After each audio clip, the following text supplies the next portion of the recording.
I'm Ed Loh, Editor-in-Chief of Motortrend, and you're watching Behind the Brand. Behind the Brand features the people who are making things happen. Get the insight to grow your biz from experts who've done it. Get behind the brand.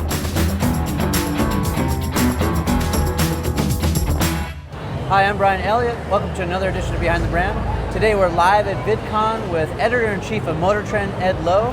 Ed, welcome to the show. Thank you. Ed, how'd you get this job? Oh man, I lucked into it. I started out actually, first job out of college was as a high school science teacher, but I had always had a passion for photography.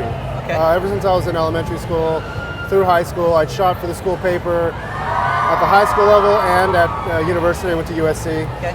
And when I went on to teach high school for 2 years for Teach for America, I was also the advisor for like the high school paper, the yearbook, all that stuff. Yeah. And I was telling a bunch of young kids, you have to pursue your dreams. But my dream wasn't to be a high school science teacher; it was to be a photographer. So I followed that dream at about 24 and started out freelancing. I starved for about 6 months, and then I landed. That's it? 6 months. That's lucky. Lucky. Landed my first freelance gig with a very small car magazine in Orange County, California, and that led to a staff gig. And over the years, I've gradually moved up and up and up, and landed at Motortrend in 2007. That's awesome. So we dropped the magazine from Motortrend Magazine because it's all across several different platforms. Yeah, Motortrend has been around since 1949, Yeah. and for the longest time, probably up until I'd say the late 90s, that's really all it was. I mean, we did some TV shows on basic cable. There are some brand extensions like Motortrend auto shows and different events. But when the web hit, obviously we moved online, and then when YouTube hit, we made a big push there as well, and have subsequently followed up doing things on the iPad, on mobile. So now it's not like we forgot about the magazine, but we de-emphasize it because Motortrend is across all platforms. Yeah, it's just that you've taken this content and you're putting it in these different places, platforms, and packaging it maybe different. Right? So a lot of people watch this show are content creators. They're making YouTube channels, YouTube videos. What kind of advice would you give to someone who's creating content? You really have to know your audience. You also have to know your subject matter. Yeah. Know you should really know what you want and be passionate about it. Yeah. So much so that there's nobody else really on the planet that knows more about it or cares more about it than you do. So you're talking about having deep domain knowledge, IP about a certain subject. Yes. So whether it's cars or Yeah, exactly. My Little Pony or whatever it is. Yeah, Right? exactly. Yeah. And I would say, we benefited a lot from when we started out very small. We made a lot of mistakes, but while Like what? Okay, so the number one selling vehicle in America is a Ford F-150 pickup truck. Okay. The number one selling car is a Toyota Camry. I mean, these sell like 400, 500,000 in a good year. For the masses. For the masses. Yeah. So we thought, hey, clearly a lot of people are interested in these kind of vehicles. Let's Yeah. do a lot of videos on them. Let's compare them. Let's test them. We did it. Crickets. Nothing. Nobody cared. Yeah. Turns out, and this is a pretty easy mistake, Yeah. turns out everybody wants fast cars. They want burnouts. They want muscle cars. They Yeah. want Ferraris. They want Lamborghinis. That's all they want. It's aspirational then. It's aspirational, but it's also exciting. It's passionate. We were trying to sell the reality. Most people in this world are going to have to drive a car like a Camry or an F-150. Yeah. We weren't selling the dream. And I think people go to YouTube a lot of times to escape. So they don't want to see like the family sedan. They want to go see the Ferrari or the Lamborghini. Well, it's a good point because you guys are creating, well, you tell me, I mean, it feels like entertainment versus, if you go to a Google search or you go to YouTube search and you want to like do a how-to or maybe you're comparison shopping, maybe that would make sense to see something that's sort of utilitarian or boring, right? But you guys are creating entertainment. We're trying to do everything under the Motortrend brand, but Yeah. yes, absolutely. On YouTube, we are trying to both entertain and inform. Yeah. And I think the two can definitely go together. I think it's like the science teacher in me. That's the stuff that I like the best. I want something that's interesting and informative. That's your criteria then. Yes. So who's the audience? Oh man, the audience is, as you'd expect, it's predominantly male. Yeah. It skews pretty young. Like we have a lot of young males before they can get their driver's license. Okay. And it goes well into the 40s and 50s. I mean, Okay. if you look on our YouTube demographics, that's pretty much the spread. If you look on Facebook, I mean, we dominate the 18 to 34 segment. Yeah. Because, again, cars are such a, I don't want to say they're only male, but they are distinctly male. So are you breaking up those age brackets and like creating content especially for them? Or are you just creating content that you know will be broadly appealing to those guys? We're lucky that we don't have to. Cars are such a universal, emotional object. People desire them, they want to be in, they want to drive them. Even if they can't drive, kids these days can get in and play, PlayStation or Forza or whatever. And the thing is, with content like that, you don't have to be, you don't want something younged down or dumbed down to you. If you're just getting into it, if you're 10, 12 years old, you want to be able to talk to your dad or your grandfather about this. So they don't, you want the full Monty. You want all the horsepower numbers, you want all the performance. You want to be able to talk about this subject the way other enthusiasts, no matter what their age is. Talk to me about YouTube specifically. Are you creating the content for YouTube?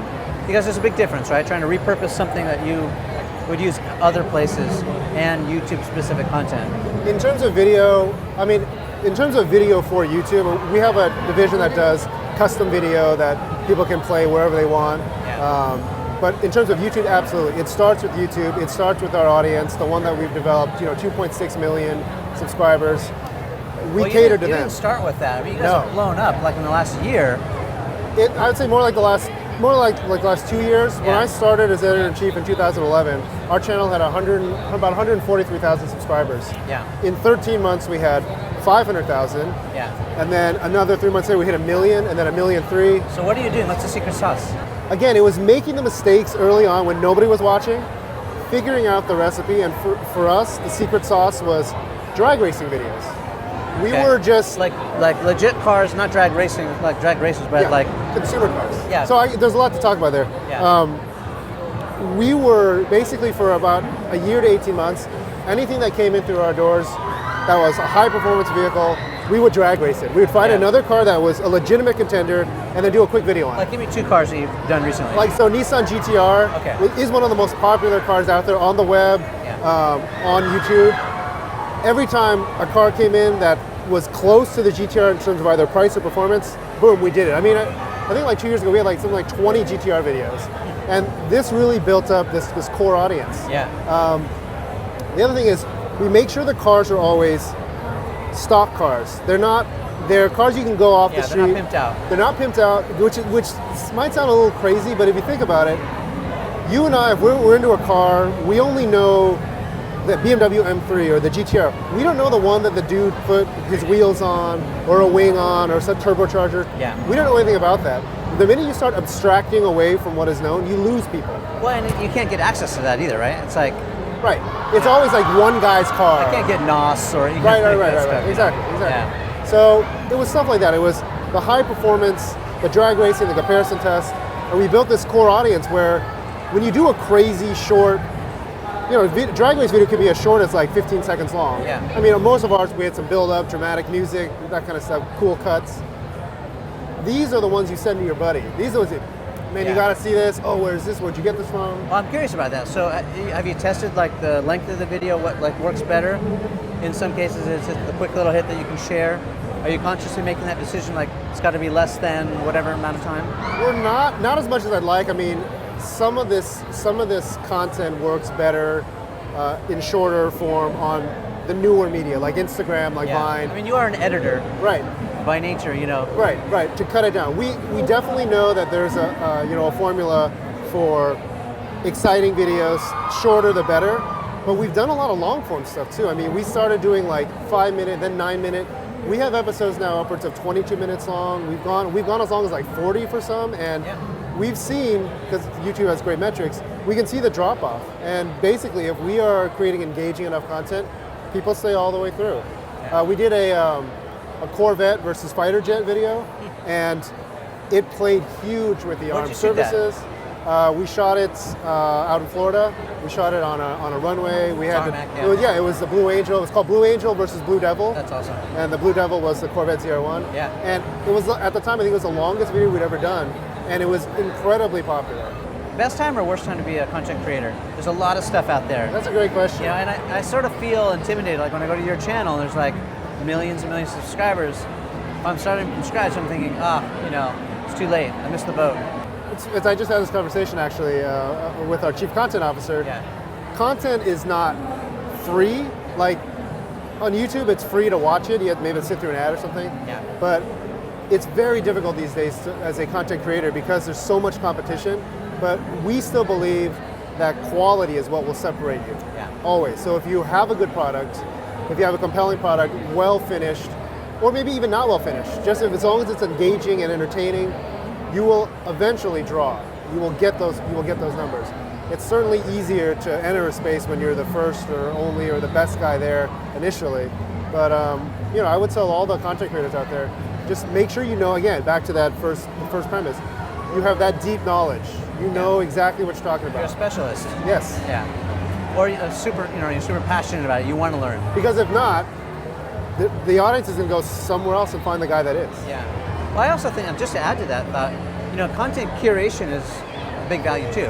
Even if you don't have deep domain knowledge, if you can gather the information together, put it all in one place for someone, Sure. almost like a buyer's guide or consumer reports or stats or whatever it is, that can be valuable too. Sure. I want to ask you a little bit about production. So are you guys spending media against those videos, or is it just pure organic? We are putting, it depends on the show. Yeah. We have a couple of shows that are editorially driven in that we are, my team, the guys who do all the car testing, we're saying these are the cars, this is the hot car, let's do a video on it, and it gets done. It's called Ignition and Head to Head. These are our two shows. And it cross-pollinates with the magazine and online? Oh, absolutely, yeah. That's what we try to capitalize on. We make sure we try to have all of the, if we're going to do a great video on the latest Ferrari, there's definitely going to be a print component in the magazine. There'll be an online story, and we're going to blast it out on Facebook, Instagram, Twitter. So you're using all the platforms, yeah. Absolutely. And then we have some sponsored shows that started off as pure editorial products, but now there are some sponsorships attached to them. One of them is our most popular show, Roadkill, which is sponsored by Dickies. So Dickies came to us and said, hey, we love the show. Yeah. Our audience is your audience. Exactly. Yep. And we said, fantastic, because brand integration. As you know, brand integration, and these shows are expensive to create, especially when you start reaching the higher production levels. What are you spending, just a range, for one of those shows? What do you call the higher production value? Oh man, it varies. The ones where like Roadkill, where we go on the road, these guys, I mean, the premise is they'll get a map of the United States, get a dart, throw the dart at the board. Yeah. So there's travel. Pick that city. They're going to go buy a car. Yeah. Build it probably in the parking lot of like an AutoZone, and then drive it all the way back to home base and break down along the way. Yeah. So I mean, the budgets always they vary. It could be $10,000. It could be upwards of 20. I don't know. What's your criteria? I mean, are you looking like to YouTube? We're here at VidCon, obviously, and there's a lot of talent walking the halls. Are you scouting out new talent? Like, are you looking for cross-promotional opportunities? Or like, what if I'm a content creator and I want to collaborate with you?